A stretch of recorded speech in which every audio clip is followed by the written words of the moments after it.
الأكرم الذي علم بالقلم علمه من البيان ما لم يعلم فسبحان الذي لا يحصى امتنانه باللسان ولا بالقلم نشهد أن لا إله إلا الله وحده لا شريك له وأشهد أن سيدنا وسندنا وحبيبنا وطبيبنا وطبيب قلوبنا ومرشدنا ومحبوبنا ومولانا محمد الذي أرسله بالحق بشيرا ونذيرا وداعيا إلى الله بإذنه وسراجا وقمرا منيرا فقد قال الله تعالى في كلامه المجيد وفي فرقانه الحميد أعوذ بالله من الشيطان الرجيم بسم الله الرحمن الرحيم يا أيها الذين آمنوا بالله ورسوله والكتاب الذي نزل على رسوله والكتاب الذي أنزل من قبل ومن يكفر بالله وملائكته وكتبه ورسله واليوم الآخر فقد ضل ضلالا بعيدا قال النبي صلى الله عليه وسلم ما الإيمان يا رسول الله الإيمان أن تؤمن بالله وملائكته وكتابه وفي رواية وكتبه ولقائه ورسله وتؤمن وبعث الآخر أو كما قال عليه الصلاة والسلام قال تعالى في شان حبيبه مخبرا وآمرا إن الله وملائكته يصلون على النبي يا أيها الذين آمنوا صلوا عليه وسلموا تسليما اللهم صل على মনিটরটা একটু ঘুরায় দেন এদিকে অপারেটর আছে মনিটরটা একটু এদিকে ঘুরায় দেন আমার কানে যাতে আসে সাউন্ডটা مولانا সকলি মোহাব্বতে আল্লাহুম্মা সাল্লি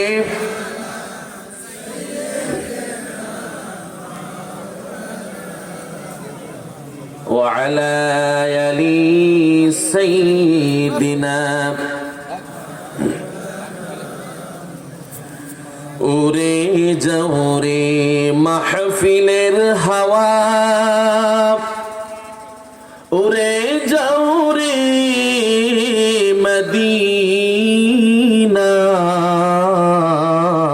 মদিনায় উড়ে যাও রে বাংলার হাওয়া উড়ে যাও রে মদিনায়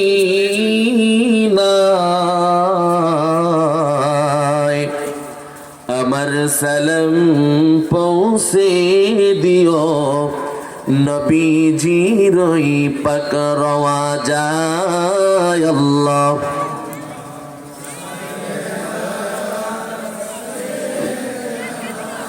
مولانا وعلى آل سيدنا একটু জিকির করি লা ইলাহা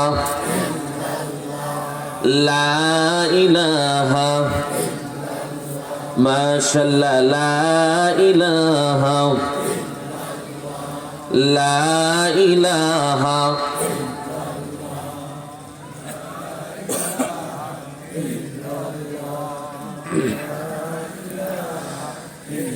লা ইলাহা আল্লাহর জিকির করে যারা আল্লাহর প্রিয় বান্দা তারা আল্লাহর প্রিয় বান্দা যারা জান্নাতে প্রবেশ করবে তারা লা ইলাহা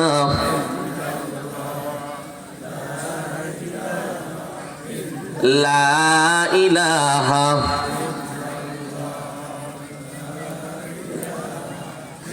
লা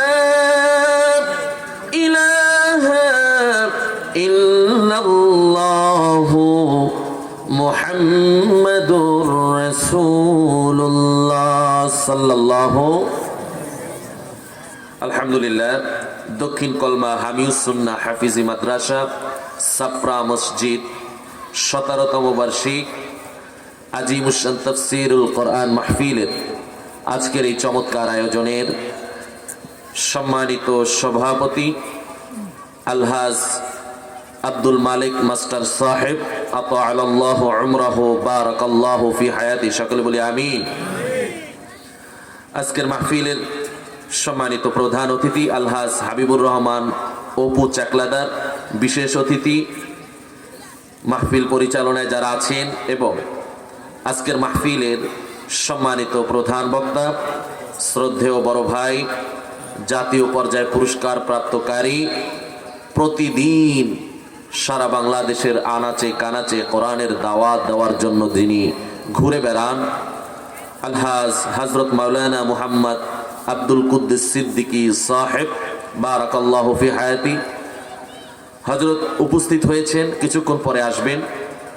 আমার পূর্বে আলোচনা করেছেন সম্মানিত উলামায়ে কেরাম, মঞ্চে আছেন আমার শ্রদ্ধেয় পিতৃতুল্য উলামায়ে কেরাম, সামনে আছেন আমার কলিজার টুকরা সম্মানিত দ্বীনী ভাইয়েরা, পর্দার অন্তরাল থেকে শুনছেন শ্রদ্ধেয়া সম্মানিতা মা ও বোনেরা, সকলকে আনুষ্ঠানিকতার শুরুতে আবারও মা আসসালামু আলাইকুম রহমতুল্লাহ।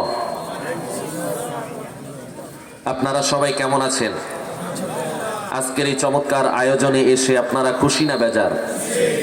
যদি খুশি হয়ে থাকি তাহলে আকাশ জমিনকে মাতোয়ারা করে আমরা সেই রবের দরবারে সকলে কৃতজ্ঞতা আদায় করব, যেই রব আমাদেরকে হাজার হাজার মানুষের মধ্য থেকে যাচাই বাছাই করে আজকের এই চমৎকার আয়োজনে জান্নাতের বাগানে আসার এবং বসার তৌফিক এনায়েত করেছেন।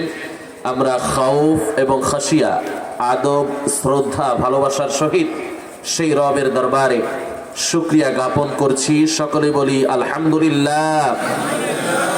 রব্বানা লাকাল হামদ হামদান কাসীরান তাইয়িবান মুবারাকান ফীহি ইয়া রাব্বি লাকাল হামদু কামা ইয়ানবাগি লিজালালি ওয়াজহিকা ওয়া আযীমি সুলতানিকা। আমরা প্রশংসা করলাম কার? আমি নিজেও কৃতজ্ঞতা পোষণ করছি। আমার প্রাণের জায়গা, আমার জীবনের অত্যন্ত গুরুত্বপূর্ণ একটি সময়, শৈশব এবং কৈশোরের সুদীর্ঘ 5টি বছর কলমা হামিউস সুন্নাহ হাফিজিয়া মাদ্রাসায় কেটেছে।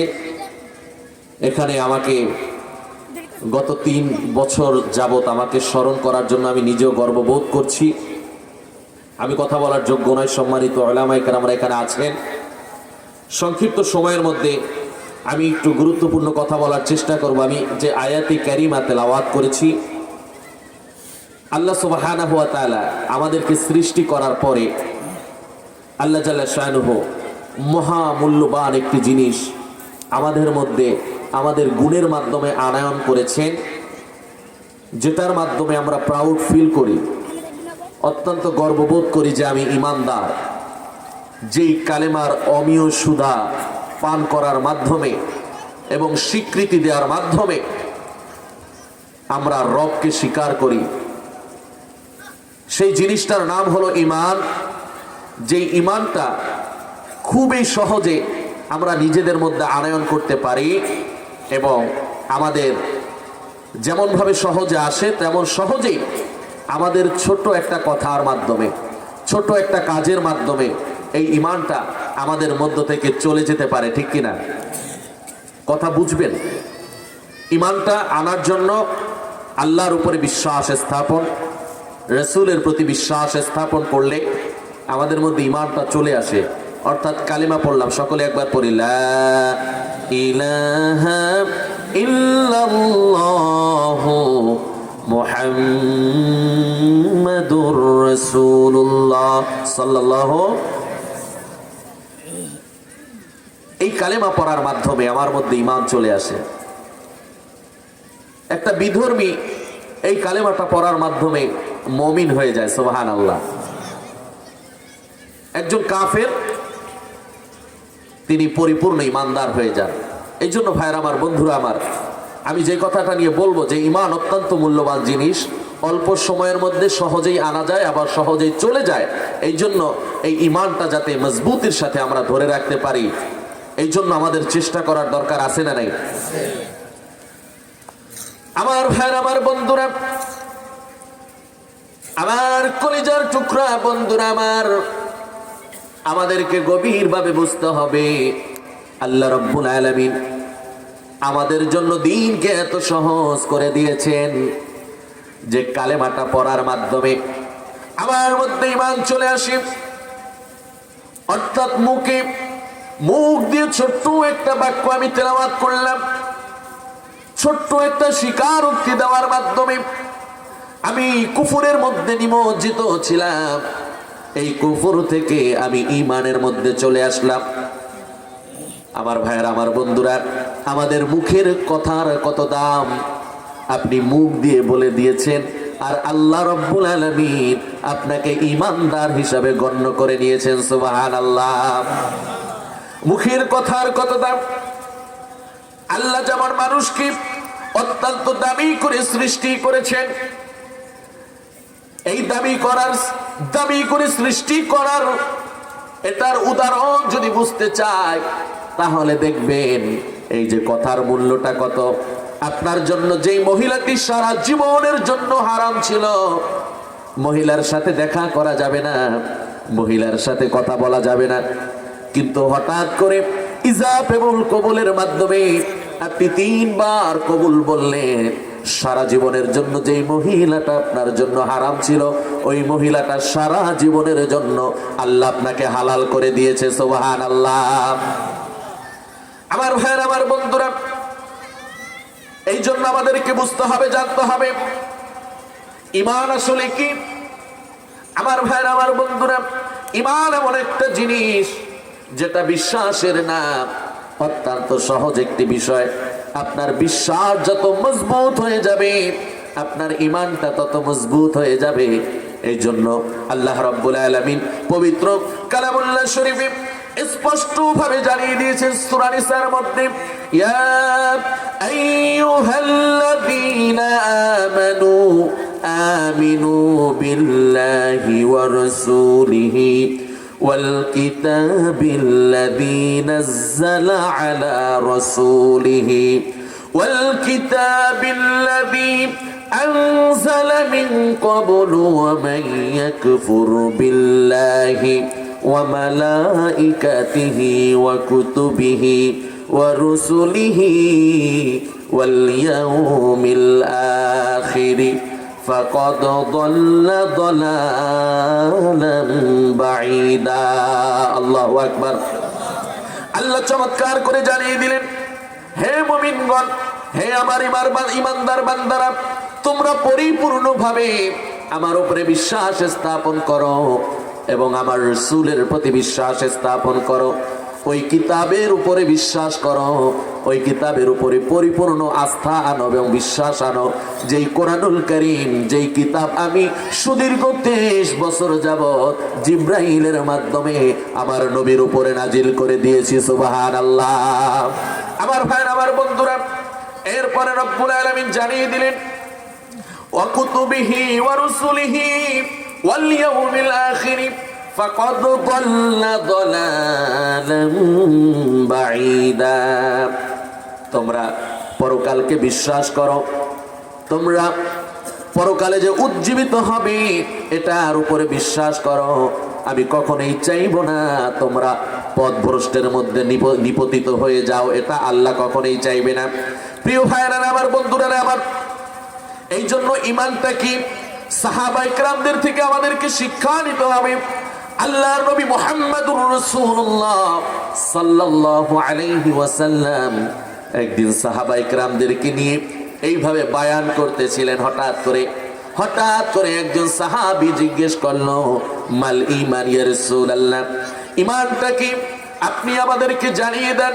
আল্লাহর নবী ওই সাহাবীদেরকে ডাক দিয়ে বলল, আমার প্রিয় সাহাবীরা শোনো গো, মৌলিক 6টি বিষয়ের উপরে বিশ্বাস স্থাপন করার নাম হলো ঈমান।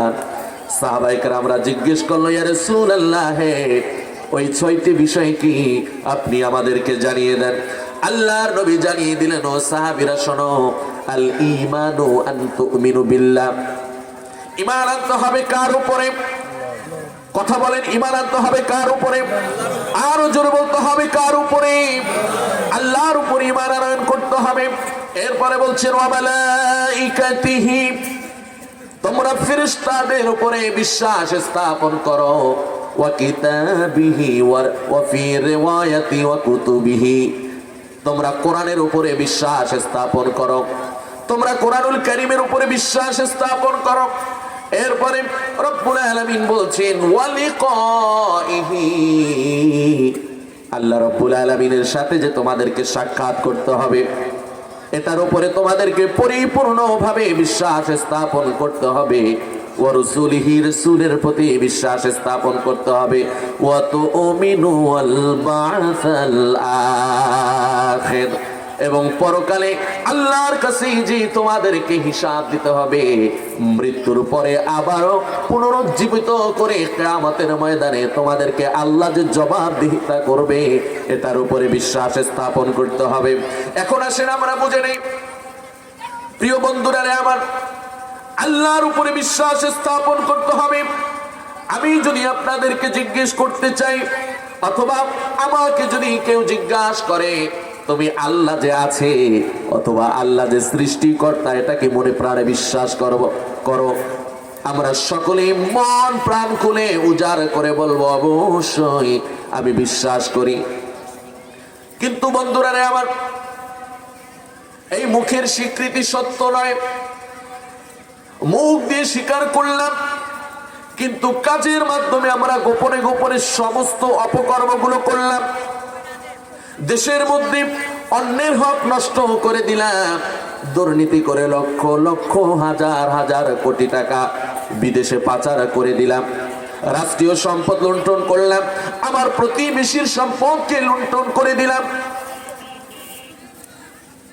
আমার একবারও মনে হলো না আমার প্রতিবেশী হয়তো বা জানে না। আমার ভাইয়ের, আমি জানতে চাই দুনিয়ার মধ্যে এই সকল অপকর্ম কেউ না জানলেও একজন জানে, চিৎকার মেরে বলা যাবে কি তিনি কে? আমার ভাইয়ের, আমার বন্ধুরা, এরপরে আসেন আল্লাহর নবী মুহাম্মদুর রাসূলুল্লাহ সাল্লাল্লাহু আলাইহি ওয়াসাল্লাম এই যে ছয়টির কথা বলেছেন, এর মধ্যে দুইটি বিষয় আমি ব্যাখ্যা করব। আল্লাহ রাব্বুল আলামিনের কথা বলেছেন, আল্লাহর উপরে বিশ্বাস, এরপরের মধ্যে থেকে আরেকটা কোট করব, কোরআনের কথা বলা হয়েছে। আমার ভাইয়ের, আমার বন্ধুরা, এমন কোরআন, যেই কোরআন মুন্সিগঞ্জের ভাষায় নাজিল হয় নাই, যেই কোরআন নোয়াখালীর ভাষায় নাজিল হয় নাই, যেই কোরআনুল কারীম চিটাগাংয়ের ভাষায় নাজিল হয় নাই, যেই কোরআন রংপুরের ভাষায়, বরিশালের ভাষায় নাজিল হয় নাই, কোরআন নাজিল হয়েছে যখন আরবি ভাষায় আমাদের জন্য নবী শুনিয়ে দিয়েছে তখন। সুবহানাল্লাহ।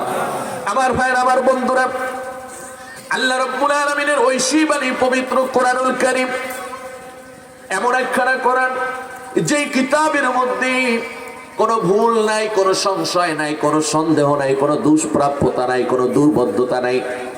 প্রিয় ভাইয়েরা, আমার লেখক যখন বই লেখে সব জায়গায় লিখে দেয়, প্রত্যেক লেখক লিখে দেয় মোকাদ্দমার মধ্যে, ভূমিকার মধ্যে এই লেখনের মধ্যে ভুল থাকতে পারে। কোন পাঠক যদি এই ভুল ধরিয়ে দেয়, আমি পরবর্তী প্রকাশনার সময় নিজেকে সংশোধন করে নিব। কিন্তু এমন কোরআন আল্লাহ আমাদের জন্য নাজিল করে দিলেন, আল্লাহ জানিয়ে দিলেন, যালিকাল কিতাবু লা রাইবা ফীহি, আল্লাহ জানিয়ে দিলেন এমন কিতাব তোমাদের জন্য নাজিল করে দিলাম, যে কিতাবের মধ্যে বিন্দু পরিমাণ ভুল নাই, বিন্দু পরিমাণ সন্দেহ নাই। আমার ভাইয়ের, আমার বন্ধুরা, এমন কোরআন আমাদের জন্য নাজিল করে দিয়েছেন।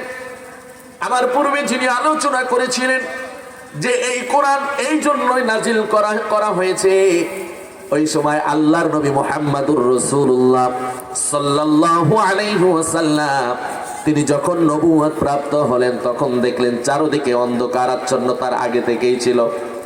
আল্লাহর নবী যখন ফিকির করতেছিলেন, এখন দূরীভূতগুলো দূর করতে হবে, এই যে অন্যায় অনাচার, এই সমস্ত জুলুমাত গুলো দূর করতে হবে, এই জন্য কোরআন আল্লাহ রাব্বুল আলামিন নবীকে জানিয়ে দিলেন, হাবিব, এমন একখানা কিতাব আপনাকে দিলাম, এই আইয়ামে জাহিলিতে যত জুলুমাত রয়েছে, যত অন্যায় রয়েছে, যত পাপাচার আছে, এই সকল প্রকার জুলুমাত গুলো দূর করে আপনি এই জমিনের মধ্যে আলোকে প্রতিষ্ঠা করবেন। সুবহানাল্লাহ।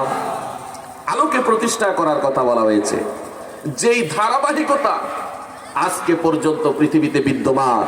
প্রিয় ভাইয়েরা, আমার বন্ধুরা, আমার আজকে হামিউস সুন্নাহ হাফিজি মাদ্রাসায় কোরআন শেখানো হয় কেন? এই সমাজের মধ্যে যাতে বাচ্চাগুলো কোরআনুল কারীমের সঠিক জ্ঞানগুলো নিয়ে সমাজকে সুন্দরভাবে পরিচালনা করতে পারে, সমাজকে সুন্দরভাবে অন্যায় অরাজকতা দূর করতে পারে, তাদেরকে জ্ঞান দিতে পারে। প্রিয় ভাইয়েরা, আমি যে কথা বলতেছিলাম, কোরআনুল কারীমের উপরে ঈমান আনার দরকার আছে না নাই? তাহলে দেখেন, আমরা সকলেই চাই, সকলেই বিশ্বাস করি, কিন্তু যখন আপনাকে জিজ্ঞেস করা হবে যে এই কোরআনুল কারীম শুনতে কেমন লাগে, ভালো লাগে, পড়তে কেমন লাগে, ভালো লাগে, কোরআন দেখতে কেমন লাগে, ভালো লাগে, কোরআনের কথা শুনতে ভালো লাগে, কিন্তু যখন বলা হবে এই কোরআন দ্বারা গোটা সমাজ ব্যবস্থা, গোটা রাষ্ট্রীয় ব্যবস্থা পরিচালনা হোক, তখন আর ভালো লাগে না, ঠিক কিনা? মিথ্যা বললাম? আমার ভাইয়ের, আমার বন্ধুরা, এই কোরআনের উপরে, এই কোরআনের মধ্যে এমন কিছু নাই যা আল্লাহ রাব্বুল আলামিন জানিয়ে দেন নাই। এই কোরআন আমাদের জন্য একখানা নিয়ামত, এই কোরআন আমাদের জন্য রহমত, এই কোরআন আমাদের জন্য পথ প্রদর্শক। প্রিয় ভাইয়েরা আমার, কোরআনুল কারীম এমন একখানা কিতাব, যেই কিতাব পড়লে সোয়াব, শুইলে সোয়াব, চুমু দিলে সোয়াব, শুনলেও সোয়াব। এমন বই, এমন কিতাব কোরআন ছাড়া আসমানের নিচে জমিনের উপর আর একটাও আছে? আমার ভাইয়েরা, আমার বন্ধুরা, এই জন্য কোরআনুল কারীমের উপরে বিশ্বাস স্থাপন করা মানে হলো আমি নামাজ আদায় করলাম, নামাজের আয়াতকে মেনে নিলাম, নামাজের আয়াতকে স্বীকার করে নিলাম, বিশ্বাস করে নিলাম যে আল্লাহ 5 ওয়াক্ত সালাত আমাদের জন্য ফরজ করে দিয়েছে। আল্লাহ রাব্বুল আলামিন টাকা থাকলে হজকে আমাদের জন্য হুকুম করে দিয়েছেন। যাকাত দেওয়ার কথা বলেছে, পবিত্র রমজান মাসে রোজা রাখার কথা বলা হয়েছে। এই কথাগুলো মেনে নিলাম। কিন্তু এই কোরআন যখন সুদের বিরুদ্ধে আয়াত নাযিল করে দিয়েছে আল্লাহ, এই কোরআনের মধ্যে আল্লাহ রাব্বুল আলামিন যখন রাষ্ট্র ব্যবস্থা পরিচালনা করার দিক নির্দেশনাগুলো দিয়ে দিয়েছেন, ওই আয়াতগুলো আমাদের মানতে বড় কষ্ট হয়। ওই আয়াতগুলো যদি আমার ঘাড়ের মধ্যে চলে আসে, তখন আমি একটু সাইডে চেপে দেই। আমার ভাইয়েরা, আমার বন্ধুরা, ঈমান হচ্ছে এমন একটা জিনিস, পূর্ণ আস্থা, পূর্ণ বিশ্বাসের নাম। প্রিয় ভাইয়েরা আমার, এই জন্য নামাজের আয়াতকে যেইভাবে মেনে নিয়েছি, রোজার আয়াতকে যেইভাবে মেনে নিয়েছি, হজের আয়াতকে যেইভাবে মেনে নিয়েছি, আমাদেরকে অবশ্যই অবশ্যই তেমনি ভাবে সুদের বিরুদ্ধে যে আয়াত নাজিল হয়েছে সেই আয়াতকে মনে প্রাণে মেনে নিতে হবে, ঠিক কিনা? আমার ভাইয়ের, আমার বন্ধুরা, তাহলে ঈমান যদি আমার মধ্যে থাকে, ঈমান আমি আনয়ন করব যখন, সফল কাম সাথে সাথে হয়ে যাব তখন। সুবহানাল্লাহ। ঈমানদারের কোনো ভয় নাই, পূর্বেও ছিল না, এখনো নাই। আমার ভাইয়ের, আমার বন্ধুরা, এই জন্য আমাদেরকে চিন্তা করতে হবে, বুঝতে হবে। আল্লাহ রাব্বুল আলামিন ঈমানের ব্যাপারে অন্যান্য জায়গায় চমৎকার করে জানিয়ে দিয়েছেন। রব্বুল আলামিন সূরা আনফালের 20 নম্বর আয়াতে কত চমৎকার করে জানিয়ে দিয়েছেন, ইয়া আইয়ুহাল্লাযীনা আমানু আতিউল্লাহা ওয়া রাসূলাহু ওয়া লা তাওয়াল্লাউ আনহু ওয়া আনতুম তাসমাউন। আল্লাহু আকবার। আল্লাহ রাব্বুল আলামিন জানিয়ে দিলেন, হে ঈমানদারগণ, তোমাদের মাঝে যখন আল্লাহ এবং নবীর নির্দেশ দেওয়া হয়, রাসূলের নির্দেশগুলো যখন দেওয়া হয়, তখন তোমরা তা থেকে মুখ ফিরিয়ে নিও না। কে বলেছেন? আল্লাহ বলেছেন। অর্থাৎ কোরআনের কথা যখন বলা হয়, হাদিসের কথা যখন বলা হয়, আল্লাহ রাব্বুল আলামিনের নাজিলকৃত কোরআনের যেই দিক নির্দেশনাগুলো যখন বলা হয়, আমার নবী প্যারা হাবিব মুহাম্মাদুর রাসূলুল্লাহ সাল্লাল্লাহু আলাইহি ওয়াসাল্লামের জীবন আদর্শ যখন বর্ণনা করা হয়, হে মুমিনগণ, তোমরা তা থেকে মুখ ফিরিয়ে নিও না। আমার ভাইয়েরা, আমার বন্ধুরা, কিন্তু আমরা তার উল্টোটা করছি। ওয়াজ শুনতে বড় ভালো লাগে, ওয়াজ শুনতে বড় ভালো লাগে, তবে এই শুনে যাওয়ার পরে এই প্রত্যেকটা কথা এক কান দিয়ে ঢুকে আরেক কান দিয়ে বের করে দেই। প্রত্যেকটা কথা থেকে আমরা মুখ ফিরিয়ে নেই। তবে এই ভুল আমরা করতে চাই না। আজকের মাহফিল থেকে যদি একটা মেসেজ হয় আমার জীবনটা পাল্টাতে পারে, একটা মেসেজ হলেও এই আজকের আলোচনা থেকে আমি গ্রহণ করে নিব, বলুন না ইনশাআল্লাহ। আমার ভাইরা, আমার বন্ধুরা, আল্লাহ রাব্বুল আলামিনের যে নির্দেশনাবলী রয়েছে, আল্লাহর নবীর আদর্শ যে রয়েছে, আমরা বিগত দিনেও দেখেছি এবং পৃথিবীর সূচনা লগ্ন থেকে আজ অবধি পর্যন্ত আল্লাহর একত্ববাদের ঘোষণা যারা করত, আল্লাহর অস্তিত্বের কথা যারা বর্ণনা করত, আমার ভাইরা, আমার বন্ধুরা, তখন বিধর্মীরা, কাফের বেঈমানেরা, নাস্তিকেরা তা থেকে মুখ ফিরিয়ে নিয়েছে। কিন্তু আমরা বেশি দিন নয়, বেশি দিন আগে নয়, অল্প কয়েকদিন আগেও দেখেছি আল্লাহর কথা যখন বলা হয়, নবীর কথা যখন বলা হয়, শুধু কাফের বেঈমানেরা না, মুসলমানেরাও মুসলমান নামক গাদ্দার নামে মুসলমান এমন মুসলমানও ছিল, শুধু মুখ ফিরিয়ে নেয় নাই। কোরআনের কথা যখন বলা হয়, কোরআনের কথা যেখানে বলা হয় সেখানে বাধা দিয়ে 144 ধারা জারি করে বন্ধ করে দেওয়া হয়েছে, ঠিক কিনা? আমার ভাইরা, আমার বন্ধুরা, এগুলো আমরা দেখতে পেয়েছি। তারাও কিন্তু মুসলমান। পৃথিবীর সূচনা লগ্ন থেকে বিধর্মীরা অনেক সময় দেখা যায় যে এই কথাগুলো থেকে মুখ ফিরিয়ে নিয়েছে, কিন্তু আমরা আল্লাহর একত্ববাদে বিশ্বাসী। তারপরেও আমাদের মধ্যে এমন তন্ত্র মন্ত্র ঢুকে গিয়েছে, আল্লাহর কথা যখন বলা হয়, কোরআনের কথা যখন বলা হয়, সাথে সাথে আমার শরীরের মধ্যে জ্বালা পোড়া শুরু হয়ে যায়, ঠিক কিনা? এমন লোক নাই? আমার ভাই, আমার বন্ধুরা, এই জন্য ইমানদার ব্যক্তি এগুলোকে কখনো ভয় পায় নাই। আল্লাহ রাব্বুল আলামিন ইমানের ব্যাপারে সূরা হুজরাতের 15 নম্বর আয়াতে সুন্দরভাবে জানিয়ে দিলেন, ইন্নামাল মুমিনুনা আল্লাযীনা আমানু বিল্লাহি ওয়া রাসূলিহি সুম্মা লাম ইয়ারতাবু। মুমিন তো আসলেই তারা যখন আল্লাহ এবং রাসূলের প্রতি ঈমান আনে, এরপরে এই কথাগুলোর মধ্যে কখনো সন্দেহ করে না।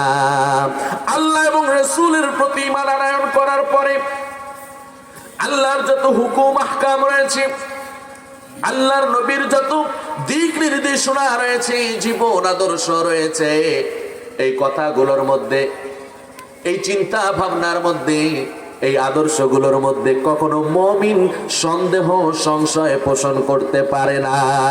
কে বলেছেন? আর জোরে বলেন না, কে বলেছেন? আমি কি কথা বানিয়ে বলছি? আল্লাহ কোরআনে স্পষ্টভাবে জানিয়ে দিয়েছেন যেমনটা হয়। সুতরাং এমনটা সবাই করতে পারে, তবে আমার মাহবুব প্রিয় আমার মুমিন বান্দারা করতে পারে না। আমার মুমিন বান্দারা এই সন্দেহ করতে পারে না। আমার ভাই, আমার বন্ধুরা, এরপরে ইমানদার কেমন হবে, ইমানদারের চরিত্র, ইমানদারের বৈশিষ্ট্য কেমন হবে, আল্লাহ রাব্বুল আলামিন সূরা আনফালের 2 নম্বর আয়াতে চমৎকার করে জানিয়ে দিয়েছেন, ইন্নামাল মুমিনুনা আল্লাযীনা ইযা যুকিরাল্লাহু ওয়াজিলাত কুলুবুহুম ওয়া ইযা তুলিয়াত আলাইহিম আয়াতিহি যাদাতুহুম ঈমানা। আল্লাহু আকবার। ঈমানদার কোরআনুল কারীম তেলাওয়াত করবে যখন, ওই ঈমানদার বান্দার অন্তরটা কেঁপে উঠবে তখন। সুবহানাল্লাহ। ঈমানদার বান্দা আল্লাহর নাম স্মরণ করবে যখন, আল্লাহর কথা স্মরণ করবে যখন, ওই ঈমানদার বান্দার ভয়ে অন্তরটা কেঁপে উঠবে তখন। কিন্তু আপনি আমি আত্মসমালোচনা যদি একবার করি যে আসলে যত যাই করি না কেন, আল্লাহর নাম স্মরণ করলে আমার অন্তরটা কি একবারের জন্য কেঁপে ওঠে কিনা একবার চিন্তা করে দেখি। প্রিয় ভাইরা, আমার বন্ধুরা, আমার এই জন্য আল্লাহর নবী মুহাম্মদুর রাসূলুল্লাহ সাল্লাল্লাহু আলাইহি ওয়াসাল্লাম হাদিসের মধ্যে বলেছেন, আন আনাস ইবনে মালিক রাদিয়াল্লাহু তাআলা আনহু আনিন নবী সাল্লাল্লাহু আলাইহি ওয়াসাল্লাম ثلاث من كن فيه وجد حلاوة الإيمان أن يكون الله ورسوله أحب إليه مما سواهما وأن يحب المرء لا يحبه إلا الله وأن يكره أن يعود في الكفر كما يكره أن يقذف في النار. আল্লাহর নবী চমৎকার করে জানিয়ে দিয়েছেন যে 3টি গুণ যার মধ্যে রয়েছে, 3টি গুণ যার মধ্যে রয়েছে, ওই বান্দা আমার ওই উম্মত ঈমানের স্বাদ তিনি গ্রহণ করতে পারবে। কয়টি? জোরে বলতে হবে, কয়টি? 1 নম্বরে আল্লাহ এবং তার রাসূলের প্রতি এমন ভালোবাসা হতে হবে দুনিয়ার মধ্যে যাদের প্রতি যতই ভালোবাসা থাক না কেন, আমার স্ত্রী, আমার মা বাবা, আমার সন্তান, আমার আত্মীয় স্বজনের মধ্যে যত ভালোবাসা থাকুক না কেন, আল্লাহ এবং রাসূলের প্রতি তার চাইতে বেশি অধিক ভালোবাসা হতে হবে। অন্য এক হাদিসে এসেছে, লা ইউমিনু আহাদুকুম হাত্তা আকুনা আহাব্বা ইলাইহি মিন ওয়ালিদিহি ওয়া ওয়ালাদিহি ওয়ান নাসি আজমাইন। আমার সন্তান, আমার মা বাবা, আমার স্ত্রী, আমার কাছের যতই মানুষ থাকুক না কেন, সকলের চাইতে যাকে ভালোবাসতে হবে তিনি হলেন মুহাম্মাদুর রাসূলুল্লাহ সাল্লাল্লাহু আলাইহি ওয়াসাল্লাম। আমার ভাইয়ের, আমার বন্ধুরা, 2 নম্বরে কাউকে ভালোবাসতে হলে একমাত্র আল্লাহর জন্য ভালোবাসতে হবে। কার জন্য? আমি যার পিছনে ঘুরবো, যার সাথে কথা বলবো, যার সাথে সম্পর্ক রাখবো, সকল সম্পর্ক একজনের সন্তুষ্টি হবে, তিনি কে? আমার ভাইয়ের, আমার বন্ধুরা, যদি আল্লাহর সন্তুষ্টির জন্য আমার দুনিয়ার সকল ভালোবাসা, সকল কাজ, সকল কর্ম, সকল চলাফেরা, আমার ব্যবসা বাণিজ্য চাকরি সব আল্লাহর সন্তুষ্টির জন্য হয়ে যায়, তাহলে দুনিয়ার মধ্যেও আমি সফল কাম, আখিরাতেও আমি কামিয়াব হয়ে যাব। সুবহানাল্লাহ। আমার ভাইয়ের, আমার বন্ধুরা, এরপরে 3 নম্বরে এমন একটা কথা আল্লাহর নবী জানিয়ে দিলেন, মানুষ আগুনকে যেরকম ভয় পায়, জাহান্নামের আগুনকে যেরকম ভয় পায়, আগুনের মধ্যে যেমন পড়তে চায় না, তেমনি যেন শিরক এবং কুফরকে আমার মুমিন বান্দারা ভয় পায়। সুবহানাল্লাহ। শিরক এবং কুফর, এখন বলেন, আমি ঈমান নিয়ে কথা বলতেছিলাম, শিরক কুফর এগুলোর মধ্যে যদি জড়িত থাকি তাহলে আমার ঈমান আছে? আর জোরে বলেন, না আছে? তো শিরকের মতো জঘন্য গুনাহ মুন্সিগঞ্জে মনে হয় নাই? আছে। আল্লাহর কুদরতি পায়ে সিজদা করে ফজরের নামাজ আদায় করার পরে আবার এমন এক জায়গায় চলে যায়, এমন একটা মাজারে চলে যায়, এমন একটা জায়গায় চলে যায়, সেখানে পীরের পায়ে সিজদা করে এমন লোক আমার সমাজে আছে না নাই? ইবাদত হতে হবে কার জন্য? কুল ইন্না সলাতি ওয়া নুসুকি ওয়া মাহইয়ায়া ওয়া মামাতি লিল্লাহি রাব্বিল আলামিন।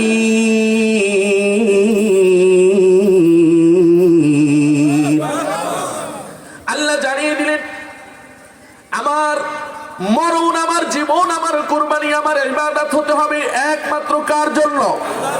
আমার সকল কিছু আল্লাহর জন্য হতে হবে। এই জন্য প্রিয় ভাইরা রে, আমার বন্ধুরা রে, আমি যতই নামাজ আদায় করি, নামাজ পড়তে পড়তে কপালটাকে কালো করে ফেলবো, আমার কাজের মধ্যে যদি শিরকিয়াতের গন্ধ আসে, কুফরের গন্ধ আসে, তাহলে সেই নামাজ আমার কোনো কাজে আসবে না। ঠিক কিনা? কোনো কাজে আসবে না। আমার ভাইরা, আমার বন্ধুরা, এই জন্য আমাদেরকে চিন্তা করতে হবে, আমাদেরকে বুঝতে হবে ঈমান এমন মহামূল্যবান জিনিস। হযরতে আবু হুরায়রা রাদিয়াল্লাহু তাআলা আনহু, জলিলুল কদর সাহাবী, নাম শুনেন নাই? হযরতে আবু হুরায়রা, তার মা তখন ইসলাম গ্রহণ করেন নাই, ঈমানের প্রতি এতটা গুরুত্ব দিয়েছে যে আবু হুরায়রা আল্লাহর নবীর কাছে যায় আসে। এই জন্য আবু হুরায়রাকে একদিন তার মা মারধর করলেন। মারধর করার পরে আল্লাহর নবীকে বললেন, ইয়া রাসূলুল্লাহ, ইয়া হাবিবাল্লাহ, আপনি কিছু একটা করুন, আমার মা আমাকে মেরেছে। তো আল্লাহর নবী জিজ্ঞেস করলেন, তুমি কি আমার কাছে নালিশ নিয়ে এসেছো? যে না, নালিশ নিয়ে আসি নাই, তবে আপনি কিছু একটা করুন যাতে করে আমার মা হেদায়েতের ছোঁয়া পেয়ে যায়। আমার বন্ধুরা, আমি ঈমানের গুরুত্ব বুঝাতে গিয়েছি, ঈমানের কথা বলতে চাইলাম। হযরত আবু হুরায়রা রাদিয়াল্লাহু তাআলা আনহু আবার একদিন আল্লাহর নবীর কাছে গিয়ে বলল, ইয়া রাসূলুল্লাহ, ইয়া হাবিবাল্লাহ, আমার মা তো শিরকের মধ্যে নিমজ্জিত, কুফরের মধ্যে নিমজ্জিত, আমি আপনার কাছে যাওয়া আসা করি, এটা আমার মা পছন্দ করতে পারে না। সুতরাং ইয়া রাসূলুল্লাহ আপনি আল্লাহর কাছে মুনাজাত দিয়ে বলুন আমার মা যাতে হেদায়াত প্রাপ্ত হয়ে যায়। সুবহানাল্লাহ।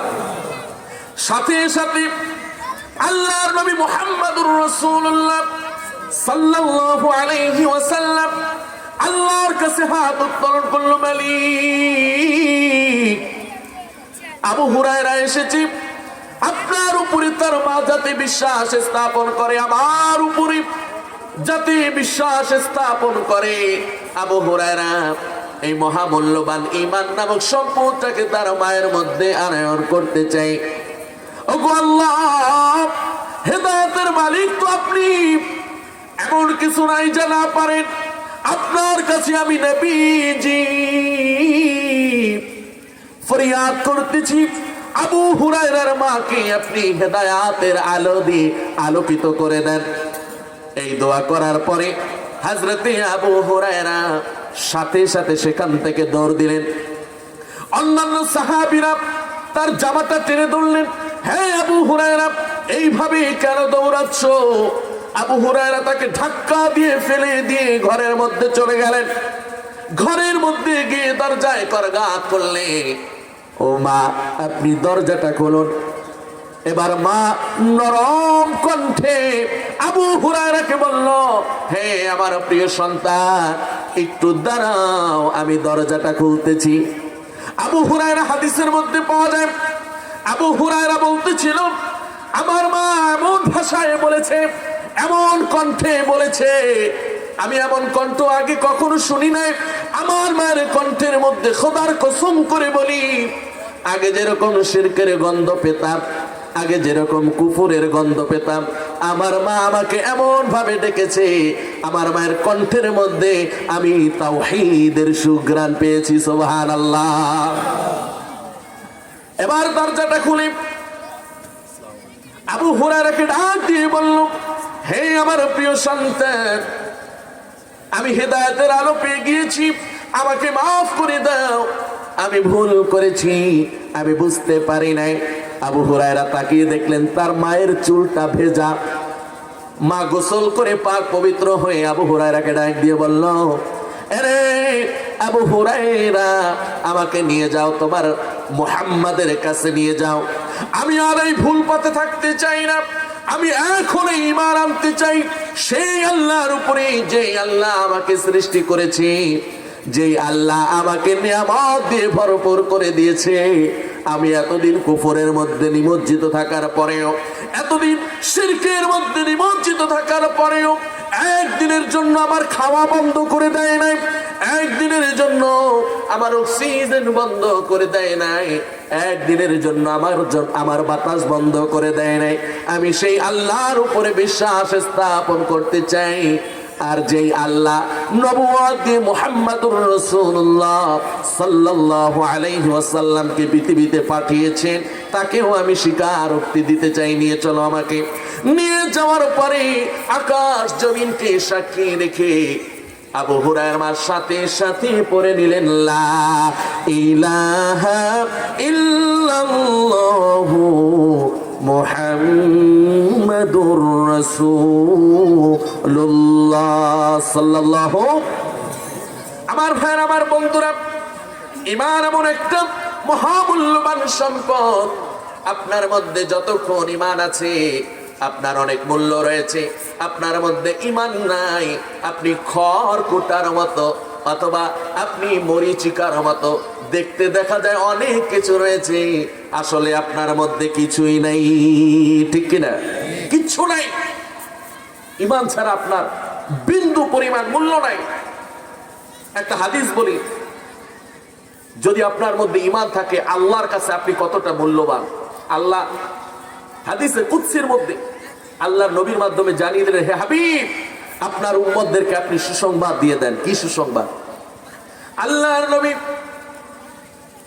আমাদেরকে জানিয়ে দিলেন, ও আমার উম্মতেরা শুনে নাও, তোমরা যতই গুনাহ করো না কেন, এই গুনাহ তো তোমাদের মানবীয় দুর্বলতা, তবে তোমাদেরকে একটা সুসংবাদ দিয়ে দেই, তোমার মধ্যে যদি জবের দানার পরিমাণ একটু ঈমানও যদি তোমার মধ্যে থাকে, জবের দানার পরিমাণ একটু ঈমানও যদি থাকে, কিয়ামতের ময়দানে হিসাব নিকাশ করার পর তোমার যদি শাস্তিও হয়, ওই শাস্তির পরে তোমার জন্য রয়েছে জান্নাতুল ফেরদাউস। সুবহানাল্লাহ। এরপরে বলছেন, ও আমার উম্মতেরা শুনে নাও, জবের দানা নয়, শুধুমাত্র জবের দানা নয়, তোমাদের মধ্যে যদি গমের দানা পরিমাণ যদি ঈমানও থাকে, তোমাদের অপরাধের কারণে, তোমাদের গুনাহের কারণে শাস্তি যদিও হয়, তারপরেও তোমরা কিয়ামতের ময়দানে জান্নাত পেয়ে যাবে। সুবহানাল্লাহ। শুধু গমের দানা নয়, যদি জাররা পরিমাণ ঈমান তোমার মধ্যে থাকে, জাররা পরিমাণ মানে হলো কি, একটু বালু কোনা 70 ভাগ করার পরে যেটাকে অণু বলা হয়, চোখে ধরা যায় না, তবে অণুবীক্ষণ যন্ত্র দ্বারা সেটাকে পরীক্ষা করা যায়।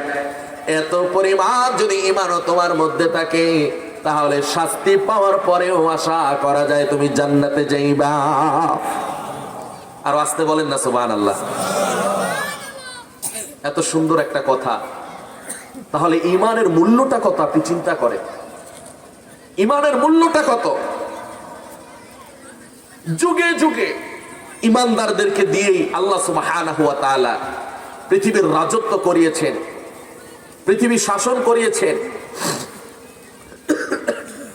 যুগে যুগে যারাই সমাজে অন্যায় করেছে, সাময়িক সময়ের জন্য তাদের আধিপত্য ছিল, কিন্তু ছোট ছোট মানুষ দ্বারা, অনেক দুর্বল মানুষ দ্বারা সেই অন্যায়, সেই অবিচার দূর করে দিয়েছেন কে?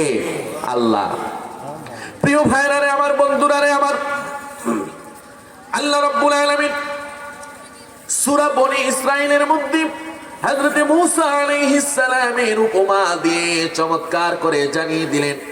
আল্লাহ রাব্বুল আলামিন বলেন, ক্বালা লাকাদ আলিমতা মা আনজালা হাউলাই ইল্লা রাব্বুস সামাওয়াতি ওয়াল আরদ بصائر وإني لأظنك يا فرعون مثبورا।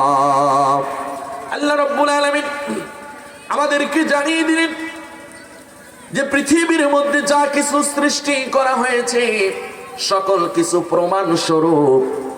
যদি এগুলো তোমাদের বিশ্বাস না হয়ে যায়, আল্লাহ রাব্বুল আলামিন বলছেন, وَإِنِّي لَأَظُنُّكَ يَا فِرْعَوْنَ مَثْبُورًا। আমি নিজের চোখে দেখতে পাচ্ছি হে ফেরাউন, তুমি ধ্বংসের মধ্যে নিমজ্জিত হয়ে যাচ্ছ। নাউজুবিল্লাহ। এখন আসেন, এই যে ইয়া ফিরআউন মাথবুরা, ফেরাউনের কথা বললেন, ওখানে ব্যক্তি ফেরাউনের নাম উল্লেখ করেছেন, কিন্তু আল্লাহ যেই কাজের কথা বলেছেন এটা ব্যক্তি ফেরাউনকে নয়, ফেরাউনের যে গুণবলী, ফেরাউনের যে চরিত্র ছিল, ওই চরিত্রের ব্যাপারে বলা হয়েছে, ঠিক কিনা? এখন ব্যক্তি ফেরাউন তো অনেক আগেই ধ্বংস হয়ে গিয়েছে, তো ওই ব্যক্তি ফেরাউনের চরিত্রওয়ালা লোক আমাদের সমাজে আছে না নাই? তাদের জন্য এই আয়াত প্রযোজ্য, যে আমি দেখতে পাচ্ছি, আল্লাহ বলছেন আমি দেখতে পাচ্ছি এই ফেরাউনের চরিত্রের অধিকারী যারা, তারা ধ্বংসের মধ্যে নিমজ্জিত হয়ে যাচ্ছে। নাউজুবিল্লাহ। প্রিয় ভাইরা আমার, বন্ধুরা আমার, এই জন্য আমাদেরকে বুঝতে হবে ফেরাউনের চরিত্রটা কেমন ছিল। আল্লাহ রাব্বুল আলামিন এরপরে সূরা কসসের 3 নম্বর আয়াতে জানিয়ে দিলেন, লাতুলু আলাইকা মিন নাবাইন মূসা ওয়া ফিরআউন বিল হাক্কি লিকাওমিন ইউমিনুন। আমি তোমার কাছে পাঠ করছি, আমার নবীকে নিসবত করে বললেন হযরত মূসা আলাইহিস সালামের কথা আর ফেরাউনের জীবন বৃত্তান্ত বর্ণনা করছি, যাতে লোকেরা, অর্থাৎ এই ঘটনা শুনে যারা আমরা ঈমানকে আরো মজবুত করতে পারি। সুবহানাল্লাহ। আমাদের ঈমানকে যাতে মজবুত করতে পারি, এই জন্য আল্লাহ রাব্বুল আলামিন হযরত মূসা এবং ফেরাউনের জীবন বৃত্তান্ত বর্ণনা করছেন, কোরআনুল কারীমে বলছেন। কি বলছেন দেখেন, আল্লাহ বলছেন, ইন্না ফিরআউনা আলা ফিল আরদি ওয়া জাআলা আহলাহা شيعا يستضعف طائفة منهم يذبح أبناءهم ويستحيي نساءهم إنه كان من المفسدين আল্লাহ রাব্বুল আলামিন জানিয়ে দিলেন নিশ্চয় ফিরাউন মিশরের মধ্যে উদিত হয়েছিল। মিশরের মধ্যে ফেরাউনের বাসস্থান ছিল। সেখানে ফেরাউন কি করত?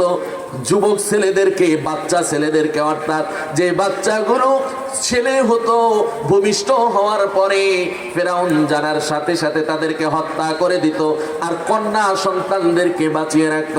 এই আয়াতের মধ্যে আল্লাহ রাব্বুল আলামিন যেই কথা বুঝালেন, ফেরাউনের চরিত্রটা এমন ছিল, তার ক্ষমতা টিকানোর জন্য, তার দাপট টিকানোর জন্য, তার আধিপত্য ধরে রাখার জন্য তিনি এই ছেলে বাচ্চাগুলোকে জবেহ করতেন, যাতে এই ছেলেগুলো বড় হয়ে ফেরাউনের রাজত্ব ধরতে না পারে, ফেরাউনের দাপট যাতে না ধরতে পারে। প্রিয় ভাইরা আমার, বন্ধুরা আমার, আমি বানিয়ে কথা বলছি না। সূরা কসসের মধ্যে সুন্দরভাবে এই কথা বলেছেন। তবে আপনাদের কাছে আমার প্রশ্ন, ক্ষমতা, আধিপত্য, রাজত্ব ধরে রাখার জন্য যত রক্ত চলে যাক, রক্ত যাওয়ার পরেও, জীবন চলে যাওয়ার পরেও, আহত নিহত হয়ে যাওয়ার পরেও আমি ক্ষমতা ধরে রাখতে চাই, এমন লোক পৃথিবীতে আছে না নাই? তাহলে ফেরাউনের চরিত্র লাগে মিলে? আল্লাহ যে বলছেন যে ফেরাউন চাইছিল কি? ক্ষমতা টিকানোর জন্য ওই ছোট ছোট বাচ্চাগুলোকে জবেহ করত।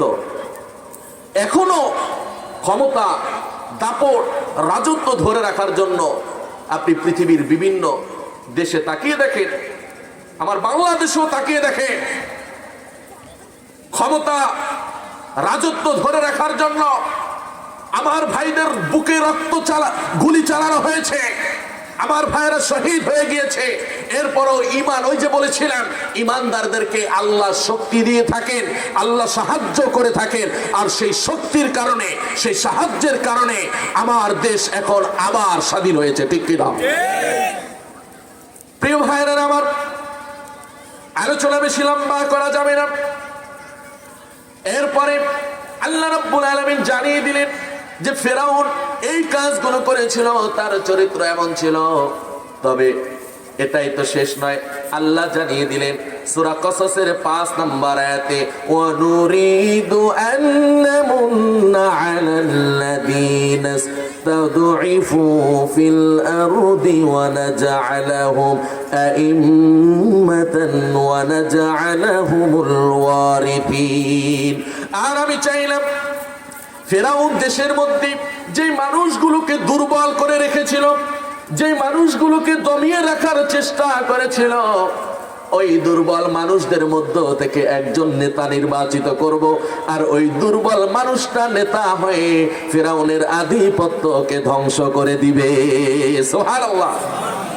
আল্লাহ বলছেন যে ফেরাউন ওয়ারিসি, ওই দুর্বল মানুষদের মধ্য থেকে একজন ওয়ারিস বানাবো, যিনি উঠে ফেরাউনের এই আধিপত্য, অন্যায় দূরীভূত করে সমাজের মধ্যে সৎ শাসন প্রতিষ্ঠা করবে।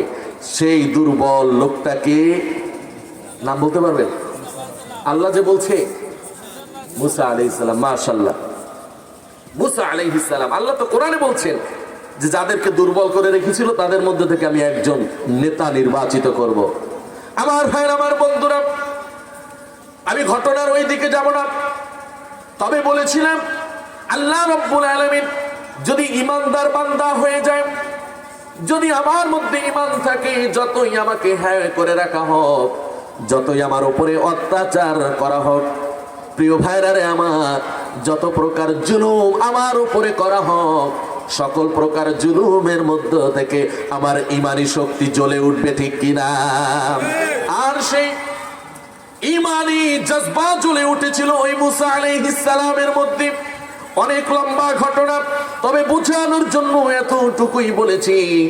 আল্লাহর কি কারিশমা, আল্লাহর কি খেলা, যেই মুসার মাধ্যমে ফিরআউনের রাজত্ব ধ্বংস করে দিবে, সেই মুসাকে সেই ফেরাউনের ঘরে লালন পালন করেছে। আর লালন পালন হয়ে বড় হয়েছে যখন ফেরাউনের পতন হয়েছে তখন, ঠিক কিনা? আমার ভাইয়ের, আমার বন্ধুরা, এই জন্য আমাদেরকে বুঝতে হবে, জানতে হবে, যদি আমার মধ্যে ঈমান থাকে সাহায্য করবেন কে? আরো জোরে বলতে হবে কে? ঈমানী শক্তি আমার মধ্যে যদি থাকে, আমার প্রিয় ভাইরা, আমার বন্ধুরা, ঈমান এমন একটা মহামূল্যবান জিনিস।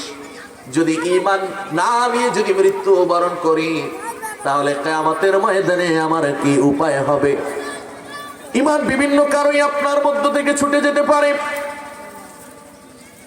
আমরা অনেকেই জানি আলকামার ঘটনা, যে মা কি কষ্ট দেওয়ার কারণে আলকামার কালেমা নসিব হতে ছিল না।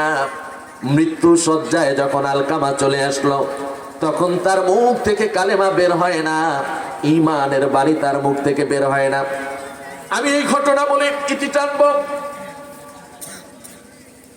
যখন তার মুখ থেকে কালেমা বের হয় না, সাহাবায়ে কিরামরা রাসূলের দরবারে চলে গেলেন। ইয়া রাসূলুল্লাহ, ইয়া হাবিবাল্লাহ, আলকামার মুখ থেকে তো কালেমা বের হয় না, এখন কি করা যায়? আমার ভাইয়ের, আমার বন্ধুরা, আল্লাহর নবী সাহাবীদেরকে বলল, সাহাবীরা শোনো, তোমরা দেখো গো আলকামার পরিবারের মধ্যে কে বেঁচে আছে। সাহাবীরা খোঁজ লাগালেন যে আলকামার পরিবারের মধ্যে কে বেঁচে আছে। গিয়ে দেখলেন তার মা এখনো জীবিত আছে, তার মা এখনো জীবিত আছে।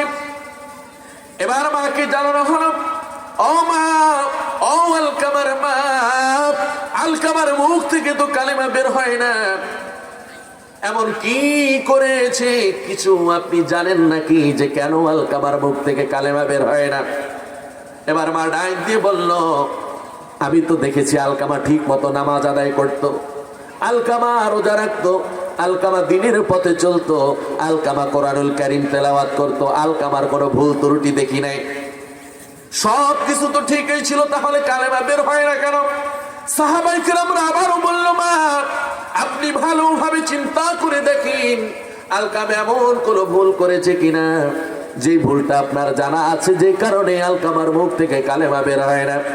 এবার মা ডাক দিয়ে বলল, ও সাহাবীরা শোনো, আমি তোমাদেরকে জানিয়ে দেই আলকামার মুখ থেকে কালেমা কেন বের হয় না। আলকামা একদিন বউয়ের উপরে, বউয়ের নালিশ শুনে, বউয়ের কথা শুনে, আমি মায়ের উপরে রাগান্বিত হয়ে, আমার মা আমাকে এমন ভাবে প্রহার করেছে, আমি মা, স্ত্রীর কথা শুনে আমি মাকে এমন ভাবে মেরেছে, এমন ভাবে প্রহার করেছে, এমন ভাবে ধাক্কা দিয়েছে, আলকামা আমার ঘাড় ধরে এমন ভাবে ধাক্কা দিয়েছে, আমি পড়ে যাই, এমন ব্যথা পাই যেই ব্যথা আমি বলতে পারি নাই। আমি সাথে সাথে আল্লাহকে জানিয়েছিলাম, ওগো আল্লাহ, এই আলকামাকে দুনিয়ার মধ্যে তুমি শাস্তি দিও, আমি এই ভুলটা ছাড়া, এই অপরাধটা ছাড়া আলকামার আর কিছুই দেখি না। প্রিয় ভাইরা রে, আমার বন্ধুরা রে আমার, এবার সাহাবীরা আল্লাহর নবীকে জানালো, ইয়া রাসূলুল্লাহ, আলকামা এমন একটা অপরাধ করেছে যে কারণে তার মুখ থেকে কালেমা বের হয় না। এই কথা বলার পরে আল্লাহর নবী ওই মাকে ডেকে আনলেন, ও মা, আপনি যদি ক্ষমা না করেন আলকামার মুখ থেকে কালেমা বের হবে না। মা ডাক দিয়ে বলল, ইয়া রাসূলুল্লাহ, আমি আলকামাকে ক্ষমা করতে পারবো না, আমাকে এমন কষ্ট দিয়েছে, এই কষ্টের ক্ষমা আমি করতে পারবো না, সুতরাং আমি তাকে ক্ষমা করতে পারবো না। এবারে আল্লাহর নবী ডাক দিয়ে বলল, মা, আলকামা তো মৃত্যু বরণ করবে, ঈমান হারা হয়ে আপনি কি করবেন? মা কোনোভাবেই মানতে নারাজ। সাহাবীদেরকে ডাক দিয়ে বলল, ও প্রিয় সাহাবীরা শোনো গো, অনেক লাকড়ি নিয়ে আসো, খড়কুটা নিয়ে আসো, আগুন জ্বালিয়ে দাও। সেই আগুন জ্বালানোর পরে এবার আলকামাকে বলে, মাকে বলে, এবার আলকামাকে আগুনের মধ্যে ফেলে দেই। এবার মায়ের মন, ছেলে সন্তান যতই কষ্ট দেখ না কেন, সন্তান যতই কষ্ট দেখ না কেন, মা মানতে পারে না, মায়ের মন সন্তানের জন্য কাঁদে। এবার সাহাবীদেরকে আল্লাহর নবীকে ডাক দিয়ে বলল, ইয়া রাসূলুল্লাহ, খবরদার আমার সন্তানকে আপনি আগুনের মধ্যে ফেলে দিবেন না। আমি আল্লাহকে সাক্ষী রেখে বলছি, আপনাকে সাক্ষী রেখে বলছি, আমি আলকামাকে নিজেই ক্ষমা করে দিলাম। সুবহানাল্লাহ। সাথে সাথে সাহাবায়ে কেরামরা গিয়ে দেখলেন, গিয়ে দেখি গো আলকামার মুখ থেকে সাথে সাথে কালেমা বের হয়ে গিয়েছে, লা ইলাহা ইল্লাল্লাহু মুহাম্মাদুর রাসূলুল্লাহ। আমার ভাইরা, আমার বন্ধুরা, এই জন্য আমি বলতেছিলাম ইমানের গুরুত্বটা এমন, আপনার ছোট কারণে ইমানটা চলে যেতে পারে, তবে আপনি বুঝতে পারবেন না। এই জন্য ভাইরা, আমার বন্ধুরা, আমার ইমানটা মজবুত করতে হবে। এর জন্য যা যা করণীয় তা তাই করে আমার ইমানকে ধরে রাখতে হবে, ঠিক কিনা? ইমান ধরে রাখার জন্য যা যা দরকার,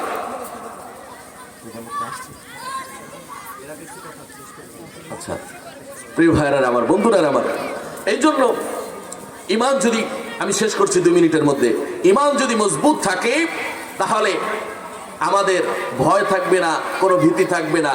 আর ইমান মজবুত থাকলে আমার দেশে, আমার পৃথিবীতে একদিন ইমানের কালেমা আকাশে দুলবে, ঠিক কিনা?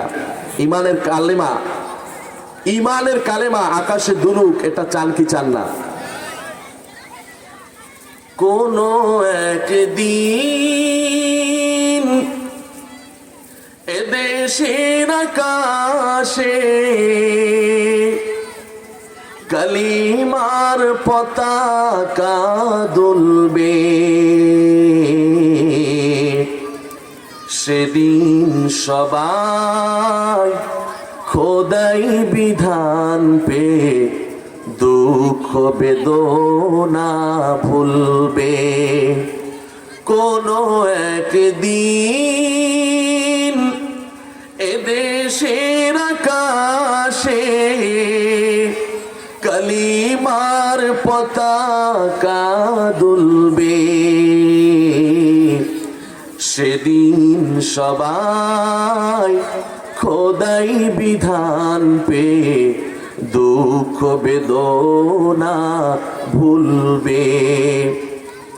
সেদিন আর রবে না হাহাকার, অন্যায় জুলুম অবিচার, সেদিন আর রবে না হাহাকার, অন্যায় জুলুম অবিচার, থাকবে না অনাচার দুর্নীতি কদাচার, সকলেই শান্তিতে থাকবে। কোন একদিন এদেশের আকাশে কালিমার পতাকা দুলবে, সেদিন সবাই খোদাই বিধান পে দুঃখ বেদনা ভুলবে।